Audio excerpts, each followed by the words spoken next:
আজ জ্যোতি আর ইহানের বিবাহবার্ষিক। অনেকগুলো বসন্ত এক বাঁধনে থেকে হয়তো একসাথে থাকা হয়নি, এখন একসাথে আছে। এটাই দোয়া যেন শেষ নিঃশ্বাস অবধি ছেলে মেয়েকে নিয়ে কাটাতে পারে। আজও ওরা সেই কুটি ঘরের মধ্যে থাকবে। ছেলে মেয়ে বায়না ধরেছে একসাথে থাকবে। জ্যোতির দুই ছেলে মেয়েকে নিয়ে আগেই ঘরে চলে এসেছে, ওদের ঘুম পাড়িয়ে দিচ্ছে বুকে নিয়ে।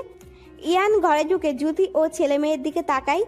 আজ জ্যোতি সেজেছে ইহানের আনা সেই চুড়ি মালা পরে, খোপায় বকুল ফুলের মালা, চোখে লম্বা করে কাজল টানা। ইয়ানে বিছানার দিকে এগোতে এগোতে চাঁদ জ্যোতিরানির দিকে তাকায়। জ্যোতি রানীও তার বোকা পুরুষের দিকে তাকিয়েছে। ইহান গুনগুন করে, খড়কুটো এক বাসা বাঁধলাম বাবুই পাখির মতো, এই হৃদয়ের ভালোবাসা দিলাম আছে যত। খড়কুটোতে তৈরি বাসা হাওয়ায় হাওয়ায় দোলে, ছানারা সব দিব্যি ঘুমায় মা পাখির আঁচলে। জীবন সুন্দর নিজের মানুষটা যখন সব পরিস্থিতিতে পাশে থাকে, হাতে হাত রেখে বিপদে মোকাবেলা করে, এগিয়ে যায়, ভরসা দেয়।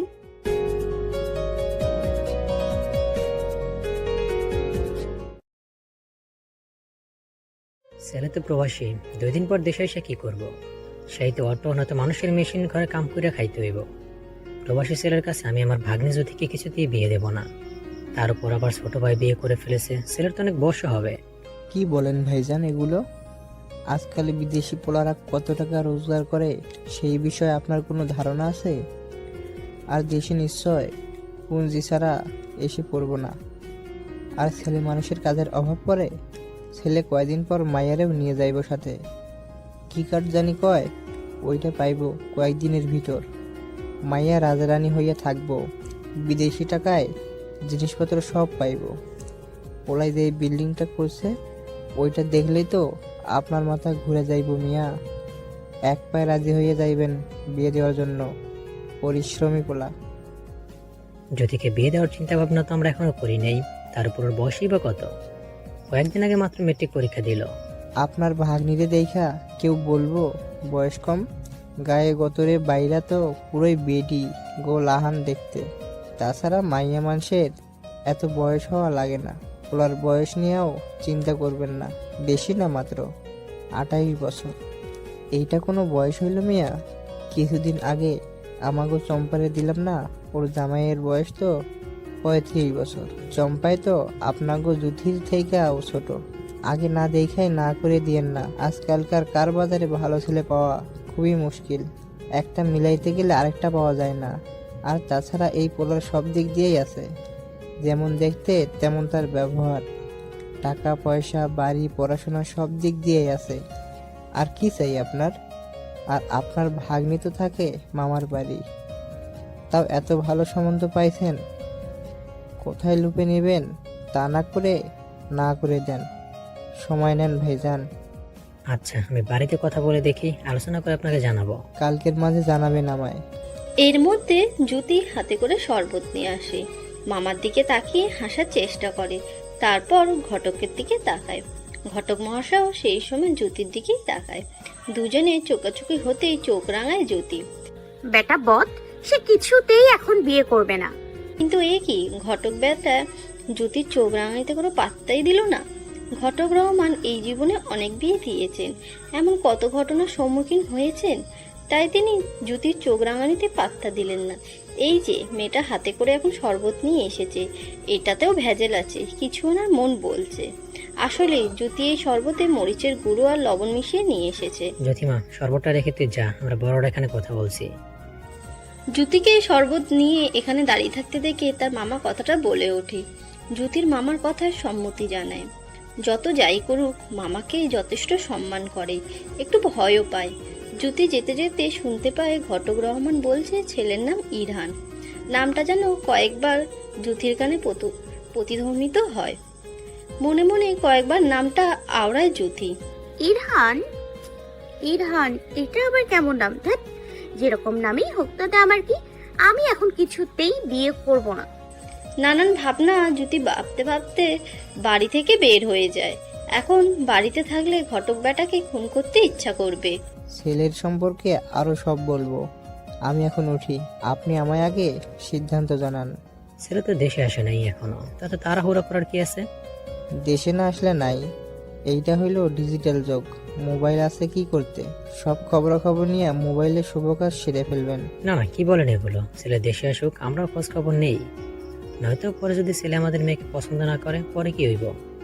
এমন কথা দেখছি, মোবাইলে বিয়ে করে পরে দেশে আসার ছেলে মেয়েকে পছন্দ করে না। তাই যা হওয়ার সামনাসামনিই ভালো, ছেলেরা দেশে আসতে বলেন। ঠিক আছে, আগে আপনি আমায় আপনার সিদ্ধান্ত জানান। আজ তাহলে উঠি। শরবতটা খেয়ে যান। না, আমার অভিজ্ঞতা বলছে এই শরবত খেলে আমার বিপদ হবে। মানে? কিছু না, আসি আমি, আমার অনেক কাজ আছে। কথাটা বলেই ঘটক রহমান বেরিয়ে পড়ে। এত সময় দরজার আড়ালে থাকা জ্যোতির মামি বেরিয়ে আসে। সবই শুনেছেন তিনি। এত ভাব নেওয়ার কি আছে বুঝলাম না। সব শুই নাই তো ভালোই মনে হয়েছে, রাজি হচ্ছেন না কেন? আর কইয়া দিবেন, এমন সম্বন্ধ কি রোজ রোজ আসবো? আপনার ভাগ্নে যে কার্যকলাপ করে মানুষ শুনলে পালাইব। যদিও বা বিয়া করে, এক দরজা দিয়া নিয়া আরেক দরজা দিয়া আইনা ফেরত দিয়া যাইব আপনার ভাগ্নিরে। ছেলের সৎ মা, ভাইয়ারা সব সৎ, এমন করে কি বিয়ে দেওয়া ঠিক হবে? চুপচাপ শুধু রাজি হইয়া যান। ছেলে ঠিক থাকলে এইসব সমস্যা কিছু না। আর আমাদের জুথির জন্য এটাই ঠিক আছে। এইসব সৎ হইলেই বাকি, সবাই তো আর খারাপ হয় না। আর খারাপ হইলেও বাকি, আমাদের জুথি যে বাঘা তেঁতুল, 2 দিনে সব ঠিক কইরা ফেলবো। আচ্ছা, আমি আগে খোঁজ খবর নেই, ছেলে কেমন জানি। এত তামাশা করার কি আছে বুঝলাম না। এতদিন তো অনেক দেখলেন ভাগ্নিকে, শুধু ভাগ্নির কথা ভাবলে চলবে? আমাদেরও একটা মেয়ে আছে, তার কথাও ভাবতে হবে। তাছাড়া আজকাল বিদেশে অনেক অনেক বেতন, এমন রোজ রোজ পাইবেন না। হাতছাড়া কইরেন না বেশি বুঝে। আমার ভাগ্নিরে নিয়ে সবসময় তোমার সমস্যা, যদি তোমার কোন পাকা ধানে মই দিছে বুঝতে পারি না। কেন, আমি কি এখন খারাপ চাইতেছি আপনার ভাগ্নির? তুমি চুপ থাকো, আমাকে ভাবতে দাও। ভাইবা শূন্য সিদ্ধান্ত নিতে হবে। এটা 1-2 দিনের খেলা না, এটা একটা বিয়ে, সারা জীবনের প্রশ্ন। ভাবেন। বলেই মুখ বাঁকিয়ে চলে যায় জ্যোতির মামি। জ্যোতির বাড়ি থেকে বের হয়ে তার বান্ধবী সীমার কাছে এসে পড়ে। সীমাদের বাড়ি থেকে সীমাকে নিয়ে তারপর একটু ঘুরতে বের হয়। দুজনই এসএসসি পরীক্ষা দিয়ে ঘুরে বেড়াচ্ছে। পড়াশোনায় এত ভালো না হলেও খারাপ না দুজনেই, মাঝামাঝি পর্যায়ের স্টুডেন্ট তারা। আজ জ্যোতি কম কথা বলছে, সীমাই বকবক করে যাচ্ছে। সীমা জ্যোতির কিছু সময় নিয়ে লক্ষ্য করে, কি হয়েছে কিছুই বুঝতে পারছে না। এই জ্যোতি, তোর কি হয়েছে রে? কিছু না। আরে বল না, তোর মামি কিছু বলেছে? না রে, তাহলে? একটা মেয়ের হাসি খুশি দিনটা নষ্ট করার জন্য শালার একটা ঘটকই যথেষ্ট। সীমা হাঁ করে জ্যোতির দিকে তাকিয়ে বলে, তোকে দেখতে এসেছিল নাকি? কত টাকা পেলি রে? আমাকে কিন্তু খাওয়াতে হবে। এই ছেলে কি করে? বাড়ি কই? দেখতে কেমন? থাম বোন, শুধু ঘটক আসছে। আমি কিছু জানি না, শুধু নামটা শুনছি। কি নাম? ইরহান। সীমা ইরহান নামটা শুনে বলে, বাহ, কি সুন্দর নাম, আমার খুব পছন্দ হয়েছে। বিয়ে করনে দোস্ত। বাসা কোথায় জানিস? জ্যোতি সীমার মাথায় একটা থাপ্পড় মেরে বলে, আমি তোকে বললাম না আমি কিছু জানি না। আর এতই যখন পছন্দ হয়েছে তাহলে তুই বিয়ে করে নে। আমি তোকে দোয়া করে দিলাম, এর সাথেই তোর বিয়ে হবে বৎস। কথাটা বলেই সীমা খিলখিল করে হেসে ওঠে। শয়তান মাইয়া, দাঁড়া তুই। কথাটা বলে জ্যোতি সীমাকে দৌড়ানি দেয়। দুই বান্ধবী একই ছোটাছুটি করছে, একজন ধরার জন্য দৌড়াচ্ছে আর একজনের হাত থেকে বাঁচতে দৌড়াচ্ছে। পরে কয়েকদিন বেশ আনন্দেই কাটে জ্যোতির। সকালেই উঠে একটু হাত লাগায় মামির কাজে, আর সারাদিন সীমা আর জ্যোতি মিলে টই টই করে ঘুরে বেড়ায়। বিয়ের কথা ভুলেই গেছে, বাড়িতেও এই নিয়ে কোনো কথা হয়নি। মামা মামি কিছু বলেনি, যে যার মতো বিভিন্ন কাজ নিয়ে ব্যস্ত। এর মধ্যে হুট করে একদিন জ্যোতিকে তার মামার নিজের ঘরে ডেকে পাঠায়। এটা নিয়ে জ্যোতির ভাবনা পড়ে যায়, কি নিয়ে ডেকেছে তাকে তার মামা। বেশি জরুরি আর গুরুত্বপূর্ণ কথা না হলে মামা এমনভাবে ডেকে পাঠায় না। জ্যোতি গুটি গুটি পায়ে মামার কাছে যায়। জ্যোতির মামা নিজের কাছে ডাকে, তারপর চোখের ইশারায় নিজের পাশে বসতে বলে। জ্যোতিও চুপচাপ মামার পাশে বসে। জ্যোতির মামা জ্যোতির মাথায় হাত বোলায়। জ্যোতি চোখ পিটপিট করে মামার দিকে তাকায়। এমনিতেই কেউ মাথায় আদুরে হাত বোলালে জ্যোতির কান্না পায়। জ্যোতিমা, মামার উপর ভরসা আছে না তোর? জ্যোতি মাথা নাড়িয়ে সম্মতি জানায়। মামা যা করবে সেটা নিশ্চয়ই ভেবেচিন্তে করবে, তাই না মা? মামা। তোমার বিয়ে ঠিক করেছে মা, অনেক ভেবেচিন্তে সিদ্ধান্তটা নিয়েছি। জ্যোতির মামার কথা শুনে জ্যোতি চোখ বড় বড় করে তাকায়। এটা কি বলছে তার মামা? আমি জানি মা, তুমি হয়তো বেশ অবাক হয়েছো আমার কথা শুনে। আমি তোমার খারাপ চাই না, তুমি আমার বোনের রেখে যাওয়া আমানত। আমি তোমাকে আমার মেয়ের থেকে কোনো অংশে কম দেখি না। তুমি আমার আরেকটা মেয়ে। ওই দিন যে কটা গ্রহ মানুষ ছিল নিশ্চয়ই তোমার মনে আছে। উনি তোমার জন্য একটা বিয়ের সম্বন্ধ নিয়ে এসেছে। ছেলে আমাদের পাশের গ্রামের, আর প্রথমে রাজি ছিলাম না, কিন্তু এতদিন আমি সব খোঁজ খবর নিয়েছি। ছেলে মাশাআল্লাহ সব দিক দিয়েই ভালো, কোনো খারাপ রিপোর্ট পাইনি কারো কাছে। যার কাছে ছেলে সম্পর্কে জানতে চেয়েছি সেই বলেছে ছেলে লাখে একটা। এমন ছেলে আজকালের যুগে পাওয়া বেশ মুশকিল। যারে জিজ্ঞেস করেছি সেই বলেছে চোখ বন্ধ করে রাজি হয়েছেন ভাইজান, মেয়ে সুখী হবে। যদিও বা ছেলের পরিবার নিয়ে আমার একটু অমত ছিল, কিন্তু এখন আর নেই। আমিও কথা বলেছি ছেলের সাথে। এখন তুমি কি বলো, আমার সিদ্ধান্তের উপর তোমার কোনো সন্দেহ আছে? জ্যোতি পড়ে যায় বিপাকে। এমন ভাবে তার মামা জানতে চাইলো সে কি করে বলবে সে এখন বিয়ে করতে চায় না। তার উপর প্রবাসী ছেলে তো একদমই না। জ্যোতি এসব প্রবাসী ছেলে একদম পছন্দ না। জ্যোতি উসকুস করছে, মামার সামনে কি বলবে কিছুই বুঝে উঠতে পারছে না। ভিতরে ভিতরে চিৎকার করলেও ওর সামনাসামনি মুখ পুরোপুরি বন্ধ। অসহায় চোখ নিয়ে মামার দিকে তাকায়। জ্যোতির মামা হাসি মুখে জ্যোতির দিকে তাকিয়ে আছে উত্তরের আশায়। একটু সাহস জুগিয়ে মামাকে কিছু বলতে নিবে তার আগেই চোখ যায় দরজার দিকে।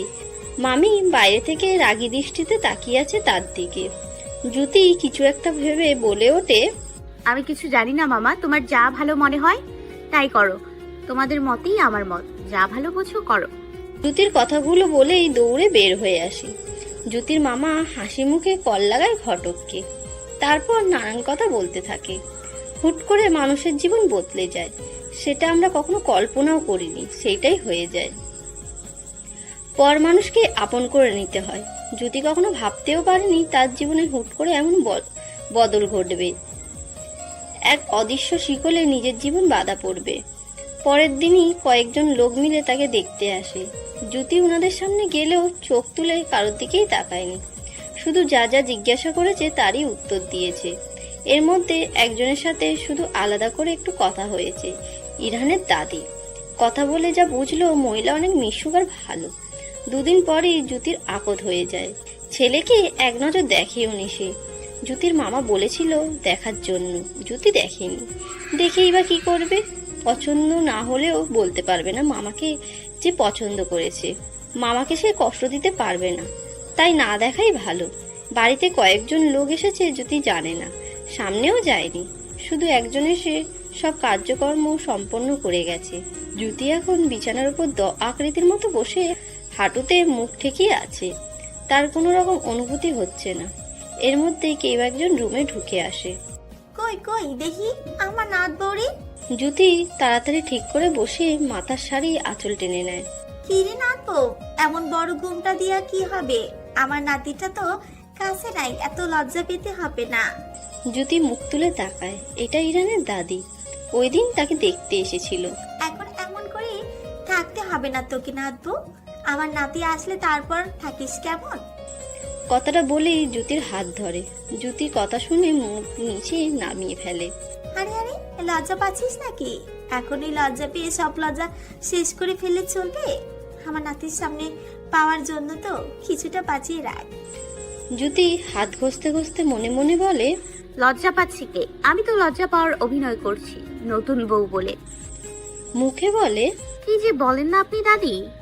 আমার নাতির ফোন নাম্বার আসি নিল নাত বউ তোর কাছে? জ্যোতি মাথা নাড়িয়ে না বোঝায়, তার কাছে নেই। দাদি কাকে যেন ডেকে এনে জ্যোতির ফোনের নাম্বার সেভ করে দেয়। তারপর খাওয়া দাওয়া আরো কিছু সময় কথা বলে ওনারা চলে যায়। জ্যোতি হাঁপ ছেড়ে বাঁচে। তাড়াতাড়ি শাড়ি বদলে বিছানায় এসে শোয়। এত সময় সংসারে ছিল, শাড়ি পরে কিরকম যে লাগছিল, আহা এখন কি শান্তি। এর মধ্যে জ্যোতির ফোনটা বেজে ওঠে। এই সময় কে কল করেছে ভেবে চোখ মুখ কুঁচকে ফেলে জ্যোতি। অলস ভঙ্গিতে ফোনটা হাতে তুলে নিয়ে দেখে বিদেশি নাম্বার। জ্যোতি হাতে ফোনটা নিয়ে ফোনের দিকে তাকিয়ে বসে আছে। মনে মনে ভাবছে হয়তো ওর না দেখা বর মহাশয় কলটা দিয়েছে। জ্যোতি কলটা রিসিভ করবে কি করবে না এটা ভেবেই পাচ্ছে না। কেমন একটা দ্বিধাদ্বন্দ্ব কাজ করছে। ইরান নামক লোকটা জ্যোতির কাছে অপরিচিত অতি আপনজন। কল বেজেই চলেছে কিন্তু জ্যোতি রিসিভ করছে না। রিসিভ করতে গিয়েও আঙুল সরিয়ে নিচ্ছে। কি জিজ্ঞাসা করতে পারে ভাবতে থাকে আর মনে মনে কথা সাজাতে থাকে। এর মধ্যে 2 বার কল বাজতে বাজতে কেটে যায়। 3য়বারের মতো বেজে ওঠে। এবার জ্যোতি তাড়াতাড়ি করে রিসিভ করতে গিয়ে কল কেটে দেয় ভুল করে। জ্যোতি মাথায় হাত দিয়ে বলে, হাই হাই জ্যোতি, তুই এসব কি শুরু করলি? লোকটা কি ভাববে? আবারও কল আসে। এবার জ্যোতি খুব সাবধানে কল রিসিভ করে কানে ধরে। অপর পাশে কেউ গম্ভীর পুরুষালী কণ্ঠে সালাম দেয়। কণ্ঠস্বর শুনে জ্যোতির বুকে ধুকপুকানি বেড়ে যায়। দাঁত দিয়ে নখ কামড়াতে কামড়াতে আস্তে করে বলে, সালাম তো আমার আগে দেওয়া উচিত ছিল, লোকটা কি ভাববে? জ্যোতি সালামের জবাব দিয়ে চুপ হয়ে যায়। ইরান এবার গলা খাকারি দিয়ে বলে, ঘুমিয়ে গিয়েছিলেন নাকি? না ও আচ্ছা, আমি ভাবলাম ঘুমিয়ে গেছেন, এজন্য কল রিসিভ করছিলেন না। না না না, ঘুমাইনি। আমি কি শেষমেশ তোতলা বউ বিয়ে করলাম? ইরানের এমন দ্বারা কথায় জ্যোতি ব্রু কুচকে ফেলে। লোকটা তার সাথে মজা নিচ্ছে, কেমন বদ। সে তো একটু ঘাবড়ে আছে বলে কথা জড়িয়ে গিয়েছিল, তাই বলে লোকটা তাকে তোতলা বলবে? নিজেকে সামলে তবু জ্যোতি বলে ওঠে, আমি মোটেও তুতলা না। ও আচ্ছা, আমি তো ভয় পেয়ে গিয়েছিলাম। খাওয়া দাওয়া করেছেন ম্যাডাম? না এখনো করেননি নাকি স্বামীর বাড়ির খাবার খেতে পারেননি বলে সে আফসোসে আজ উপোস দিয়েছেন? কোনটা? কতগুলো বলেই ফোনের ওপাশে ইরান মিটিমিটি হাসে। নিশ্চয়ই এখন তার সদ্য বিয়ে করা বউ ভড়কে গেছে আর তাকে নির্লজ্জ বলে অখ্যায়িত করে ফেলেছে। ভারী বদ্ধ লোকটা। প্রথম আলাপে কেউ এসব কথা বলে? এমনিতেই কথা বলতে কেমন কেমন লাগছে, তার ওপর আবার মজা নিচ্ছে লোকটা। বয়েই গেছে আপনার বাড়ির খাবারের জন্য না খেয়ে থাকতে। কথাটা বলেই জ্যোতি কল কেটে দেয়। কল কেটে জ্যোতি সোজা হয়ে শুয়ে উপরের দিকে তাকিয়ে ভাবে তার জীবন বদলে গেছে হুট করেই। সে এখন একজনের বউ হয়ে গেছে। এরই মধ্যে জ্যোতির ফোনে মেসেজ আসে। ম্যাডাম, মনে হয় আমার সাথে কথা বলতে আনইজি ফিল করছে। ব্যাপার না, এটাই স্বাভাবিক। কথা বলতে না পারলে মেসেজ করে না হয় ফ্রি হলেন। এখন আপনার ফেসবুক আইডি বা ইমো দিলে ভালো হতো। আপনার এই নাম্বারে মনে হয় ইমো নেই, এজন্য নাম্বার সেভ করার পরও আসে না। জ্যোতি ইরানের মেসেজ পেয়ে তাড়াতাড়ি সোজা হয়ে বসে। এখন কিছুতেই লোকটাকে ফেসবুক আইডি দেওয়া যাবে না। লোকটা নয়তো আরো মজা নেবে। ফেসবুক আইডিতে দিনে সে কত হাসির জোকস পোস্ট করে, এসব দেখলে লোকটা তাকে পাগল ভাববে। 2 দিন আগেই একটা পোস্ট দিয়েছিল, ইমুর অফ নাম স্বামী বিদেশ। এখন যদি ইরান এটা দেখে ছিচি কি ভাববে। পোস্ট সে ডিলিটও করবে না। এই পোস্ট কত কত হাহা রিয়েক্ট পেয়েছে অন্যান্য পোস্টের তুলনায়। তাই তাড়াতাড়ি করে গিয়ে ইমু ইনস্টল করে, নাম্বার দিয়ে ইমু সেট করে। যাদের নাম্বার ফোনে সেভ করা তাদের মধ্যে যারা যারা ইমু চালায় তাদের সবাই এসে পড়ে। ইরানের ইমু আইডি আছে। ইরান হয়তো ইমুতেই ছিল, তাই সাথে সাথে মেসেজ আছে ইরানের আইডি থেকে। বাহ, লক্ষ্মী বউ আমার। জ্যোতি মেসেজটা সিন করে, কিন্তু রিপ্লাই দেওয়ার আগেই ইরানের প্রোফাইল পিকে নজর যায়। ক্লিক করে। পিকটা দেখে নিজের অজান্তেই মুখ থেকে মাসাল্লা বেরিয়ে আসে। জ্যোতি পিকটা সেভ করে নেয় নিজের ফোনে। তারপর ইরানের মেসেজে রিপ্লাই দিয়ে লজ্জা পাওয়া ইমোজি দেয়। কে আছেন ম্যাডাম? তারপর মেসেজ দিচ্ছি। খাবো না, খিদে নেই। সন্ধ্যায় খেয়েছি, আপনি খেয়েছেন? না, সময় হয়নি এখনো খাবার। জ্যোতি ভুলে গিয়েছিল ওইখানে যে কয়েক ঘন্টার পার্থক্য। ইরহানদের সাথে আরো কিছু সময় মেসেজের টুকটাক কথা বলে ঘুমানোর কথা বলে বিদায় জানায়। ইরান আর বাধা দেয় না। এর মধ্যে সীমা ইমোতে মেসেজ দেওয়া শুরু করেছে। কি রে বান্ধবী, কে যেন বলছিল আমি জীবনেও ইমো চালাবো না? খুবই বিরক্তকর জিনিস। আহা, কি ভাব নিয়েছিলি বল আমার সাথে? হ্যালো বন্ধুরা, পরবর্তী পার্ট খুব তাড়াতাড়ি আসবে, তো সবাই অপেক্ষায় থাকো। আর চ্যানেলটি যারা এখনো সাবস্ক্রাইব করোনি তারা পরবর্তী পার্ট দেখার জন্য চ্যানেলটি সাবস্ক্রাইব করে রেখো। ধন্যবাদ সবাইকে, আমাদের সাথেই থেকো।